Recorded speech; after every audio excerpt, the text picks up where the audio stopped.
Nag-post ko atong giingon ba nga. Sa una, abi na ko, kung ako'y trabaho, mawa akong problema. Karon daghan na rin akong problema.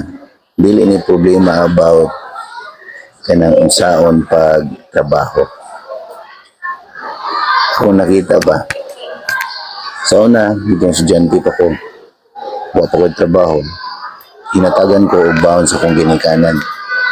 Karon nga na ko'y trabaho, wa naman ko'y kwarta. Nya, ang utang mo na ni daghan.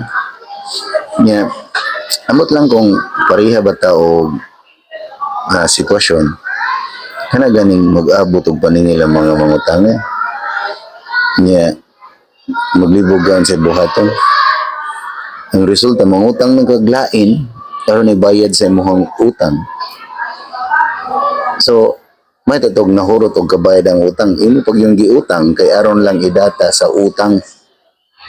So, napunan og lang yung utang nimo. May tatog na mo pa utang nimo og dako kayo, na usara, mabayaran ko tanan nimong utang, aron nga doon lang ka magbayad.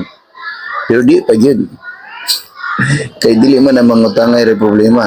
Na pag yung masakit, na yung mga kanang, basta, kalamidad, bagyo, na yung mga emergency, mo na yung makadugang pag sa utang.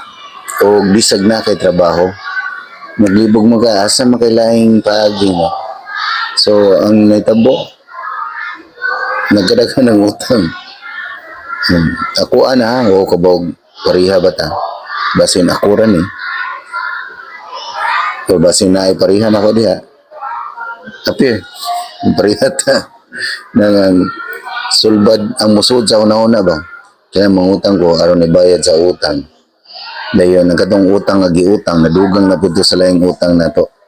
So, imbis na ra kay tulo ka utang, so nang utang kagi kaupat, aron madatahan ra tong tulo, wagid na bayran ang tulo tanan. So, niupat na yung utang. Igsunod buwan, upat na yung So, mangutang na po kagi kalima, aron madatahan tong upat. Ambot lang ha, basin ako ra ni. Kamo, ayaw mong sundog na ko ha?